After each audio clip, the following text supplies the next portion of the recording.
22 लाख करोड़ रुपए का जीएसटी पिछले साल भारत सरकार ने इकट्ठा किया और हमें आधारभूत सुविधाएं जैसे कि शिक्षा और स्वास्थ्य दे पाने में सक्षम नहीं है। वहीं फिनलैंड, नॉर्वे जैसी, डेनमार्क जैसी जो यूरोपियन कंट्रीज हैं वो फ्री में शिक्षा, स्वास्थ्य जैसी सुविधाएं जनता को दे पाते हैं। तो कभी उनका टैक्स टू जीडीपी रेशियो देखा है? 34% से 40% के बीच में आता है। हमारे देश का टैक्स टू जीडीपी रेशियो 19% में आता है।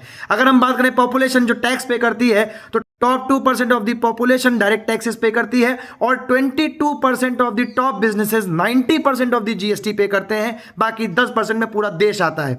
बात करें जीएसटी पे करने की, तो आप जीएसटी पे करते हैं दुकानदार को, लेकिन दुकानदार गवर्नमेंट तक जीएसटी पहुंचा रहा है या नहीं पहुंचा रहा है, इसकी कोई गारंटी नहीं होती। अब आप कहोगे इसमें हमारी गलती नहीं, लेकिन गलती आपकी है, क्योंकि आप रसीद नहीं मांग रहे।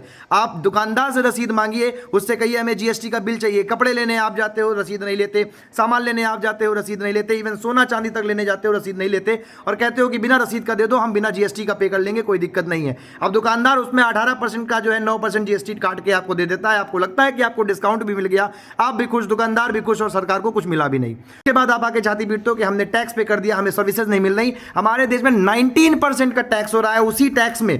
उसी टैक्स में हमें सुविधाएं भी देनी है, सैलरीज भी देनी है, पेंशन भी देनी है, और साथ ही साथ कैपिटल डेवलपमेंट भी करना है। आपकी जानकारी के लिए मैं बता दूं कि टोटल बजट का अराउंड 64% अमाउंट अकेले रेवेन्यू एक्सपेंडिचर में जाता है। उसके बाद बचे हुए अमाउंट में हम कैपिटल एक्सपेंडिचर हमें करने पड़ते हैं। आप समझिए कि इतनी कॉम्प्लेक्स सिचुएशन में अगर कोई देश चलाया जा रहा है तो उसमें कितनी समस्याएं आएंगी।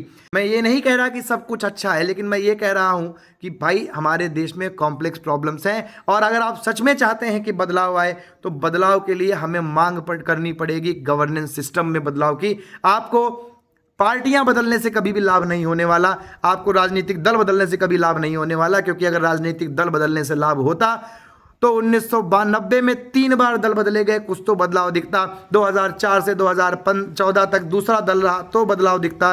2014 के बाद से आज तीसरा दल आ चुका है तो भी कुछ बदलाव दिखता। लेकिन बदलाव में जनता की स्थिति वैसी की वैसी ही है, और देश में जो ग्रोथ हो रही है वो ऑटोमेटिक चल रही है, बस उसमें कोई एक्सपोनेंशियल ग्रोथ का फैक्टर अभी तक दिखाई नहीं देता। तो बेहतर है कि अपनी जिम्मेदारी के साथ अगर हम दूसरे की जिम्मेदारी मांगेंगे तो ज्यादा बेहतर जवाब, ज्यादा सटीक तरीके से चीजों को हम संभाल पाएंगे। जय हिंद, जय भारत।